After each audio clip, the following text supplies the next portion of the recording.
Bon, c'est l'heure du jugement. Il est temps que je vous partage mon avis concernant la globalité de l'œuvre Dragon Ball Daima. Alors, installez-vous bien, prenez une petite friandise, une boisson devant cette vidéo si vous le souhaitez, mais surtout, restez bien attentifs et à l'écoute pour bien comprendre mes propos. Yo tout le monde, c'est Fenelgeek, on se retrouve pour du Dragon Ball Daima, comme j'ai pu vous le dire. Pour justement illustrer mes propos, j'ai pris des screens de certains épisodes afin de vous faciliter la compréhension de mes explications qui vont suivre dans cette vidéo. Et bien évidemment, ça n'engage que moi. Les goûts et couleurs sont totalement différents de chacun. On peut être d'accord avec moi, tout comme on peut ne pas être d'accord avec moi. Et il n'y a aucun problème, on peut même débattre dans l'espace commentaire, mais ne soyez pas irrespectueux, c'est tout ce que je vous demande. Et n'hésitez pas d'ailleurs à vous abonner à la chaîne en activant la cloche pour recevoir toutes les notifications afin de ne rien rater concernant l'actualité de Dragon Ball. Alors on n'oubliera pas que Dragon Ball Daima, c'est seulement 20 épisodes. C'est vraiment très court, 20 épisodes. Mais il y a un épisode qui m'a vraiment marqué, c'est l'épisode numéro 1. Les flashbacks DBZ qui ont été redessinés. Alors ça, pour le coup, l'épisode 1, je pense que la majorité, on a tous été d'accord pour dire que, waouh, on avait pris une baffe.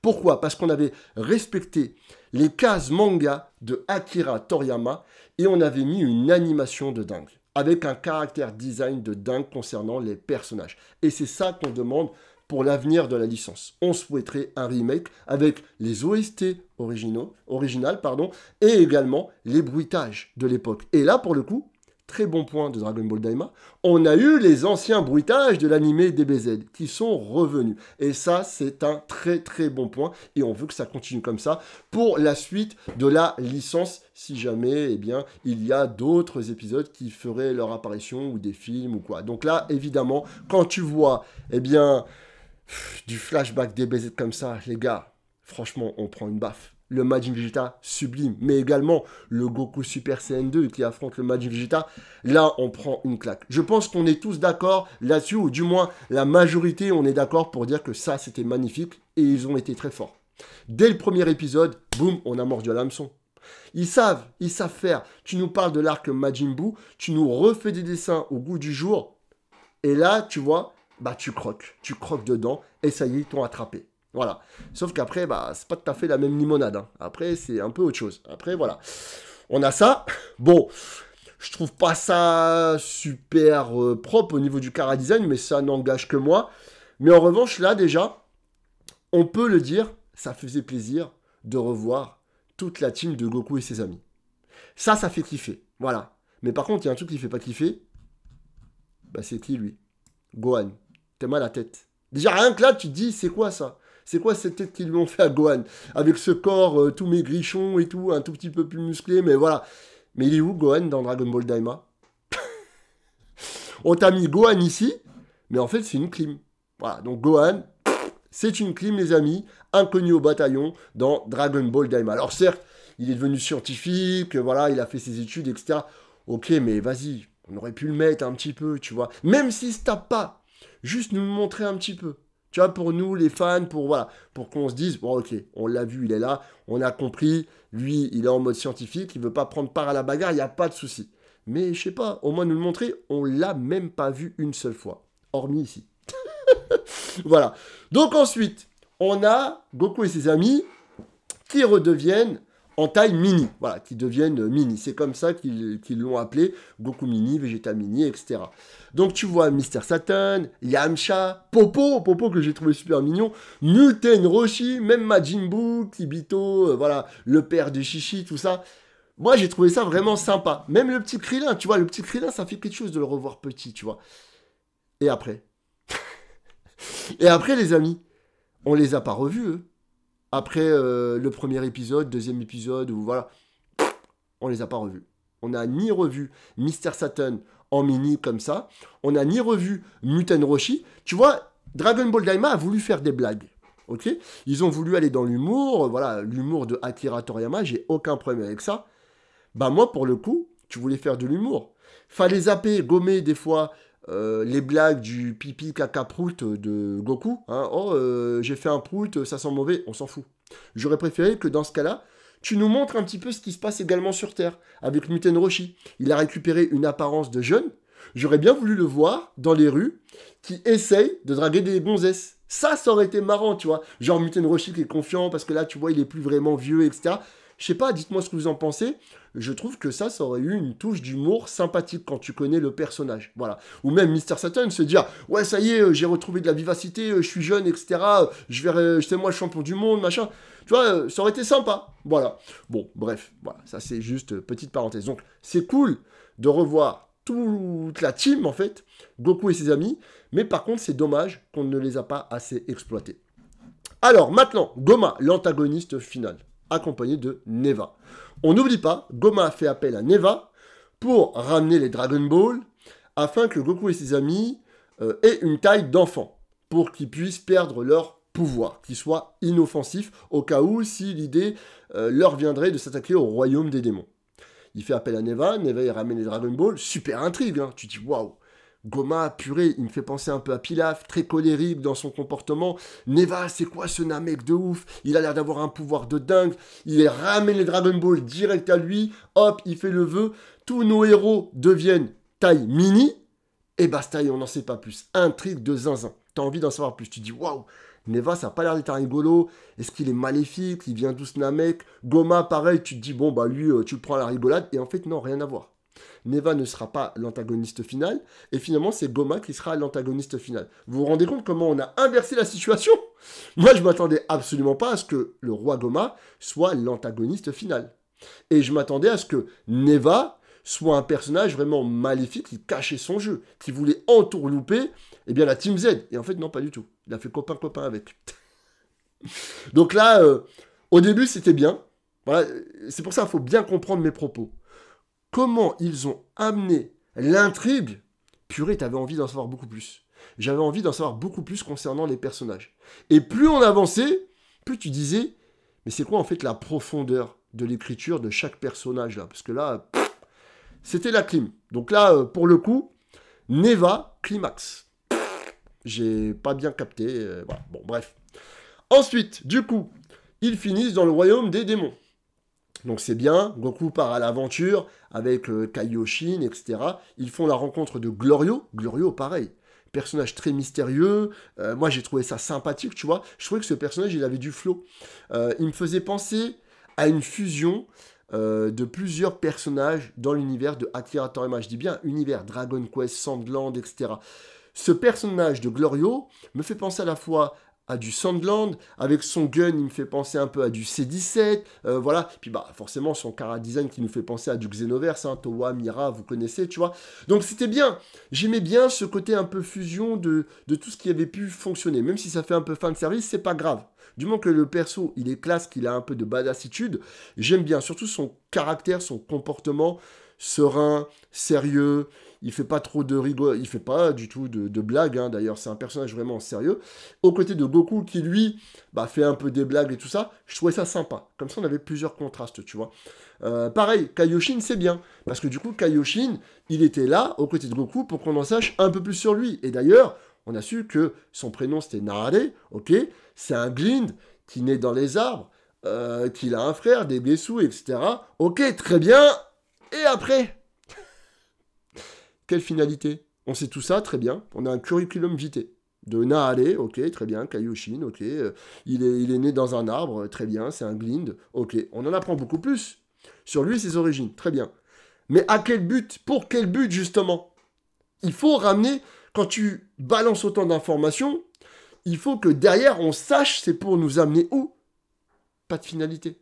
Manque de profondeur, encore une fois. Donc voilà, bon. En revanche, exploration du royaume des démons. Ça, j'ai kiffé. Voilà, parce qu'au moins, on avait la vision du royaume des démons de Akira Toriyama. On rappelle, c'est lui qui a fait tous les caractères design des personnages, qui a fait les décors, etc. Voilà, c'était sa vision. D'accord? J'ai bien aimé. Pourquoi? Parce que Dragon Ball Daima, surtout dans les premiers épisodes, c'est le côté un peu aventurier. Et ça me faisait penser un peu à la saga Dragon Ball de l'époque. Le côté aventure, partir à la recherche des Dragon Ball, etc. C'est le même principe. Et ça fait penser aussi à du Dragon Ball GT. Mais revisité façon Toriyama. Parce que Dragon Ball GT, c'était la Toei. Ok? Et là, Dragon Ball Daima, c'était la vision de Toriyama.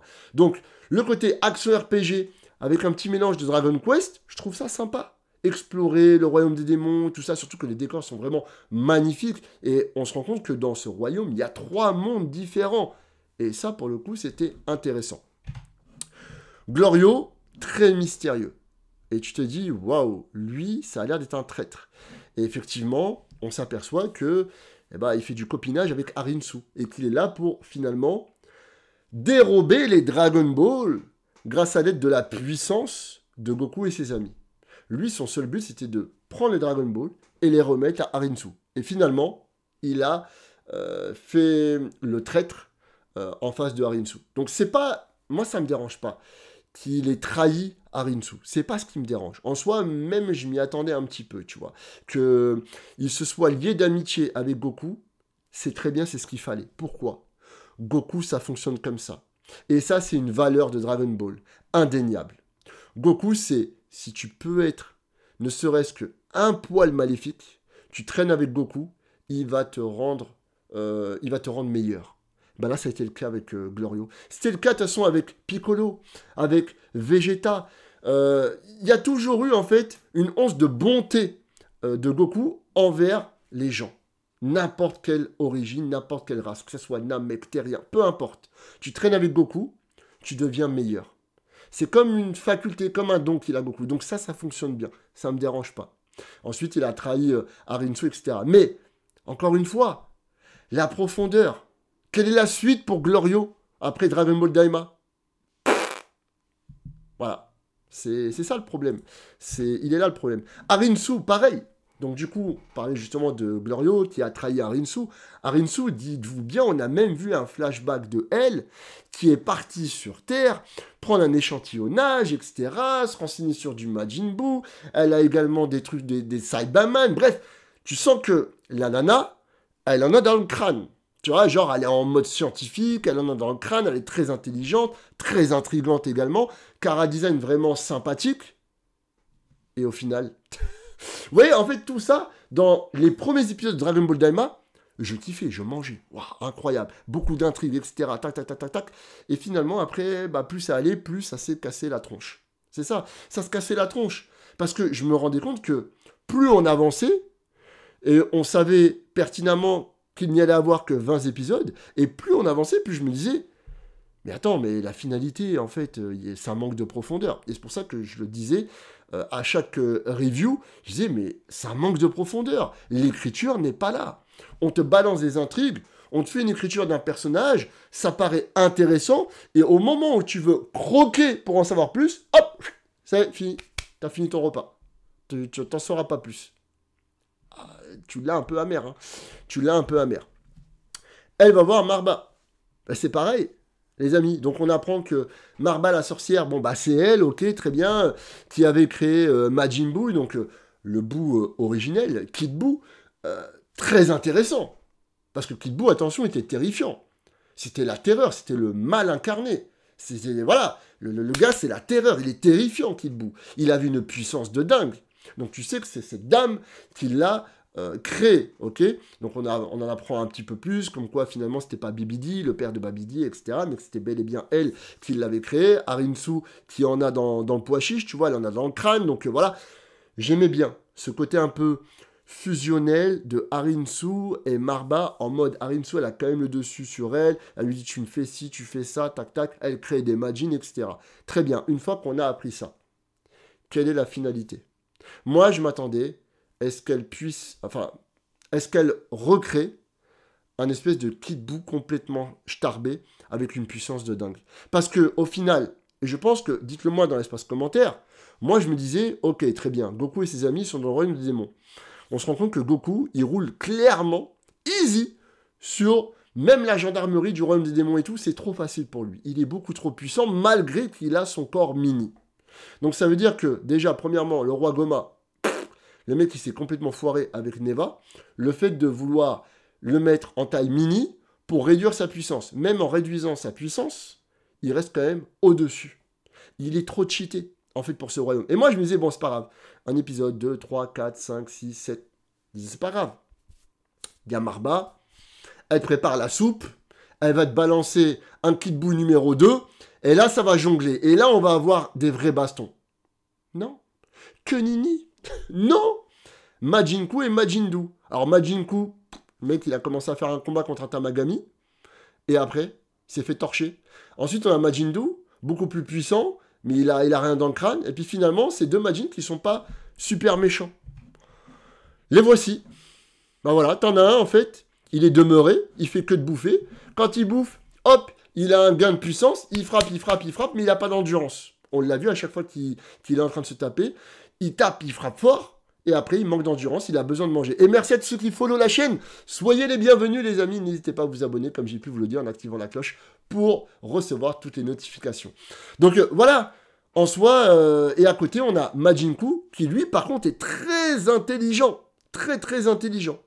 Mais pas assez puissant. Au final, en fait, c'est deux gags. Ces personnages, c'est deux gags. Ça ne me dérange pas que ce soit des gags. C'est de la manière dont c'est amené. En fait, on nous a présenté Marba, etc., la sorcière de ouf et tout, pour nous présenter après ça. Encore une fois, ça manque de profondeur. Là, je pense que ça, c'est l'un des plus gros flops. Vraiment, c'est l'un des plus gros flops. Je kiffe de ouf le chara-design du perso. Regardez la badassitude. Regardez le regard. Il est trop bien fait. Lui, tu sens que... Franchement, les amis, je me suis dit, ça sera sans doute lui l'antagoniste final. Vrai ou faux? J'étais le seul ou pas à le penser? On n'a pas pensé que Degesu, ça allait être l'antagoniste final, qu'il allait trahir Goma, etc., qu'il allait dire, ah vas-y, toi, de toute façon, tu sers à rien, dégage de là, qu'il allait frapper, qu'il allait être même puissant, et qu'il pouvait même mettre l'œil sur son crâne, et devenir hyper puissant. Et là, je pense qu'on aurait eu une finalité bien différente. Purée, c'est pas possible. On aurait pu faire un scénario mieux que ça. Finalement, ce gars-là, il était intriguant de fou. Tu voulais en savoir plus sur lui, tu voulais découvrir sa puissance. Il s'avère que c'est une fraude. Il avait besoin d'un pistolet laser pour menacer je ne sais qui. Il a trahi le roi Goma parce que il n'était pas trop d'accord avec ce que faisait le roi Goma parce qu'il est très colérique à la pilaf. Et puis après, il était en désaccord avec tout ce qu'il pouvait lui donner comme ordre, comme désactiver Vrap, etc. pour passer de royaume en royaume, tu vois, entre les trois mondes. Donc du coup, il en a eu marre, il en a fait qu'à sa tête, il prend un pistolet laser, il veut se barrer, et finalement, il s'est fait tartiner la tronche, facilement, comme ça. Non, c'est naze. Il y avait mieux à faire avec ce perso. Tu crées un personnage de fou comme ça, et puis finalement, c'est, voilà. C'est ça pour moi, lui, dites-le moi dans l'espace commentaire, c'est sans doute, pour ma part, le plus gros flop de Dragon Ball Daima, c'est Degesu. Vraiment, j'en attendais énormément sur ce personnage. J'en attendais peut-être beaucoup trop, mais j'ai été très très déçu. Surtout la finalité, on l'a vu.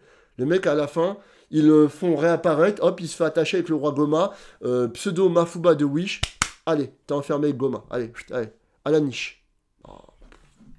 Franchement, les gars, c'était compliqué. Les Tamagami. Alors, les Tamagami, en soi, on sait que c'était pas des personnages antagonistes, badass de ouf. Ils étaient juste là, en mode gardien des Dragon Ball que Neva avait créé. Et d'ailleurs, c'est Neva qui a créé les Tamagami. On l'apprend par la suite, très bien. Donc on s'en fiche un petit peu du chara-design badass. Moi en tout cas, je le prenais comme ça. Parce que ça fait pas peur, ok? Mais en revanche, pour un gardien, chara-design d'un gardien, ça fonctionne plutôt bien. Et là, par contre, j'ai bien aimé les bastons contre les Tamagami. Parce que tu vois, ces espèces de robots bizarres, créés par Neva, ils ont un chara-design qui ne fait pas flipper, mais en revanche, la chorégraphie des combats, l'animation, etc., et d'ailleurs, il faut le dire, hein, Dragon Ball Daima, c'était sublime de A à Z en animation. Je pense que là-dessus, en animation, on est tous d'accord pour le dire, masterclass. Et là, j'ai bien aimé les combats contre les Tamagami. C'était super chouette, on voyait que c'était bien bossé, et pour moi, ça faisait le taf. Voilà, ça faisait le taf, c'était des gardiens. On sait que c'est pas un antagoniste final, donc ça fait le taf. Tu sais que c'est des combats un peu secondaires qui commencent à te montrer que c'est un peu plus pimenté dans les combats. Mais Goku, encore une fois, c'est au-dessus. Il a été en Super Saiyan 2 et il a tartiné le Tamagami. Voilà. Et ensuite, on a eu le Vegeta Super Saiyan 3. Alors avant Super Saiyan 3, en enfant, ça m'a pas déplu. Et pour moi, ça reste logique que Goku ne soit pas le seul à débloquer le Super Saiyan 3. Vu que Gotenks l'avait déjà fait avec la fusion, etc. Le fait que Vegeta se soit également un Saiyan, qui a un potentiel de dingue, d'accord? C'est quand même un surdoué Vegeta. Même si Goku est un cran au-dessus, Vegeta reste surdoué de ouf. Il voit Goku, à chaque fois qu'il a vu Goku dépasser ses limites, Vegeta dépasse ses limites. Ça a toujours été comme ça. Donc, le fait qu'on ramène la transformation Super Saiyan 3, ça me dérange pas. Certains ont crié, ouais, mais Goku, il s'est entraîné dans l'autre monde pendant des années, et Vegeta, comment il a fait? Bah, Vegeta, on n'oublie pas qu'il a une femme, c'est Bulma, c'est une tête de ouf. Bulma, elle est intelligente de dingue, elle lui crée des capsules spécialement pour lui, créées spécialement pour son corps, pour qu'il puisse endurer un entraînement intensif afin de dépasser ses limites dans cette capsule. Et Vegeta, c'est H24 dans la capsule. Hein, chez Capsule Corporation, etc., il est dans sa capsule, il s'entraîne. Il a réussi à atteindre le Super Saiyan 3. Moi, ça me va. J'ai pas de souci avec ça. Voilà. Donc, on l'a eu en côté enfant, en côté mini, face au Tamagami. J'ai pris une claque, j'ai bien aimé. L'animation, tout ça, c'était propre et tout.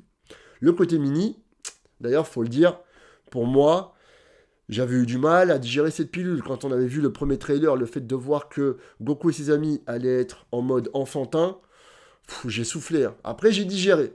Tu vois, j'ai digéré, je me suis dit, bon, faut que je me fasse une raison, c'est voilà. Mais moi, j'aurais préféré que Goku et ses amis restent adultes. Et je pense que s'ils seraient restés adultes, enfin, s'ils avaient été adultes tout le long de la série Dragon Ball Daima, avec un rythme un peu différent de ce qui a été fait, je pense qu'on aurait encore plus kiffé Dragon Ball Daima. Vraiment. Voilà, ce n'est que mon avis, vous me direz ce que vous en pensez, mais en tout cas, j'avais bien kiffé quand même l'épisode de la transformation Super Saiyan 3, et alors là, après, j'ai pris un kiff supplémentaire avec le Vegeta Super Saiyan 3 adulte, en fin d'épisode, à l'épisode 19, si je ne dis pas de bêtises.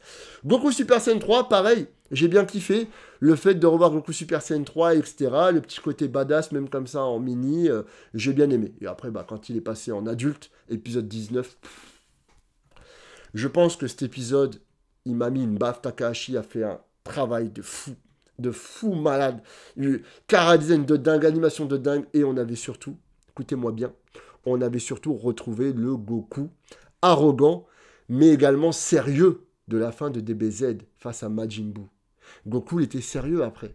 Et bien là, on avait retrouvé un Goku sérieux et stratégique qui commençait à analyser le combat de Vegeta et de Goma et qui commençait à se questionner avec Piccolo pour établir une stratégie pour vaincre l'antagoniste. Ça, c'est le Goku qu'on aime. Et là, je dis oui, bravo. Ça, on aime. Voilà. Et là, voilà, hein, quand voilà, il est sérieux, il passe au combat et tout. Super propre. Super propre. Moi, j'aime bien. Moi, j'aime bien quand c'est comme ça. C'est super propre, c'est bien. On avait retrouvé le Goku adulte. Et quand je l'ai retrouvé adulte, c'est là où je reprends mes propos juste avant. Purée, quel dommage qu'il ne soit pas resté adulte pendant toute la série. Dommage, franchement dommage. Goku Super Saiyan 4, voilà, ça y est, revisité par Akira Toriyama. Donc on a repris ce qui avait été fait par Monsieur Nakatsuru avec la Toei Animation dans Dragon Ball GT à l'époque, dans les années 90. Et Toriyama l'a canonisé maintenant à sa sauce, selon sa propre vision du Super Saiyan 4 dans Dragon Ball Daima. Moi déjà, j'ai toujours kiffé la transformation Super Saiyan 4 de Dragon Ball GT, ma transformation préférée. Je l'ai toujours dit. Voilà. Parce que je trouve qu'on retourne aux sources, aux origines, aux Zaru, tu vois, les poils, les pupilles, la queue de singe, la grosse chevelure et tout. Je kiffais. Et là, pour le coup, celle de Dragon Ball Daima, je la kiffe aussi, les amis. Je la kiffe aussi. Et je sais qu'elle ne fait pas l'unanimité, et il n'y a aucun souci avec ça. Vous avez le droit de ne pas aimer, tout comme, certaines personnes comme moi, on a le droit d'aimer. Voilà, tout simplement. Faut pas être irrespectueux, c'est pas « ouais, non, vous êtes des faux fans ». Non, il n'y a pas une question de faux fans. C'est une question de goût et de couleur. C'est comme ça. Moi, en soi, quand il était mini, j'étais un peu mitigé et j'attendais de le voir adulte. Et quand je l'ai vu adulte, j'ai trouvé ça vraiment intéressant. Voilà, clairement. Là, pour moi, il avait du flow. Là, je suis désolé, les gars, quand j'ai vu ça, le gros poing serré et tout, tu sens que là, il va frapper fort. Tu sens que là, il y a de la puissance. Et c'est ça que je voulais. C'est ça que je voulais. Retrouver un Goku où tu sens sa puissance. Et on va pas se mentir, à l'épisode 20, quand il s'est tapé contre le roi Goma, chaque patate qu'il envoyait, t'avais l'impression qu'il allait transpercer Goma.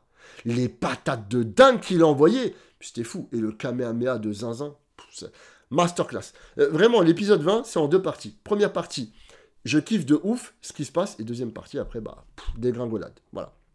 Donc, pareil. Là, maintenant, on va parler d'une chose également qui fâche. Dabla. Dabla, flashback Dabla, très bien. On est dans le royaume des démons où Dabla était le roi, d'accord, avant le roi Goma. Goma, il devient roi quand il apprend que Dabla s'est fait bouffer par Majin Buu, etc., tu vois. Et qu'une fois que Dabla est mort, bon bah voilà. Ok, très bien. Pas de souci avec ça. On nous dit flashback. J'ai aucun problème. Je veux en savoir plus sur Dabla. On nous a teasé la chose que, de par l'arc Majin Buu, on va explorer le royaume des démons, là où Dabla il était roi. Mais du coup, quand c'est comme ça, tu vois une statue de Dabla, etc. dans les trailers, tu te dis, waouh, on va en savoir davantage. Moi, c'était simple. Je voulais savoir un petit peu comment ça se passait pour Dabla. On en a appris beaucoup plus avec son père, etc. Pas de souci, très bien. Il a trahi son père, ok. Mais moi, ce que je voulais, la première rencontre de Dabla et Babidi. Je pense que je suis pas le seul à vouloir ça. Pour moi, c'était une évidence. La première rencontre de Babidi de Dabla. De savoir comment Babidi l'a entourloupé et l'a contrôlé. Et qu'il a quitté le royaume des démons. Fallait qu'on nous mette ça. Pourquoi on l'a pas eu? Encore une fois, ça manque de profondeur. On te montre des flashbacks, c'est très intéressant. Tu revois Dabla et tout, t'es content, tu vois. Et après, ah mais j'en veux d'autres. Non. Ça y est, t'en as assez eu. T'as assez mangé. Ah non, là c'était l'apéritif, j'ai pas assez mangé. Ah là là là là là là. Fini. Voilà, c'est dommage. C'est dommage. Et en parlant de bouffe, bah voilà, on avait Goku. Alors, il y a eu pas mal de blagues. Les blagues à la Toriyama, etc., ça me dérange pas. Sauf que dans les premiers épisodes, contrairement à la fin, c'est vrai que les derniers épisodes, il y en avait un peu moins des blagues. Mais les premiers épisodes, c'était les blagues de la bouffe. Début d'épisode, fin d'épisode. J'ai faim, j'ai faim, j'ai faim, j'ai... Alors on sait très bien que les Saiyajins, ils ont toujours faim. Mais à l'époque, dans le manga de Toriyama, ou même dans l'animé, c'était un épisode de temps en temps. Là, tous les épisodes, en début de série, au début de l'épisode, fin d'épisode, j'ai faim, j'ai faim, j'ai faim. Ok, maintenant, il faut que j'aille aux toilettes. J'ai fait un prout, ça sent mauvais. Non. Ça, les blagues là, non. Non, c'était... Voilà. Par contre, maintenant, point positif, j'ai bien aimé quand Goku, il se tape contre des vieux mecs, etc. Dans les espèces de restos et tout, avec son yoibo, tu vois. Ça, j'ai trouvé ça sympa. Ça, franchement, j'ai trouvé ça vraiment très sympathique. Le fait de revoir Goku avec son yoibo, tu vois, le bâton magique, ça m'a fait un sentiment de saga Dragon Ball de l'époque, contre l'armée du ruban rouge. Voilà. Bon, ça, c'est... Voilà, il y en a, ils aiment, d'autres, ils aiment pas, mais ça, j'ai bien aimé. Mais par contre, les blagues, c'était un peu lourdingue. Et là, quand tu vois ça, tu vois, quand on reparlait en début de vidéo, là, justement, des scènes retravaillées, redessinées de Dragon Ball Z, bah, les gars, moi, c'était ça. Quand tu nous mets dans un trailer Dabla Babidi comme ça, moi, je me suis dit, c'est bon, on va savoir ce qui s'est passé.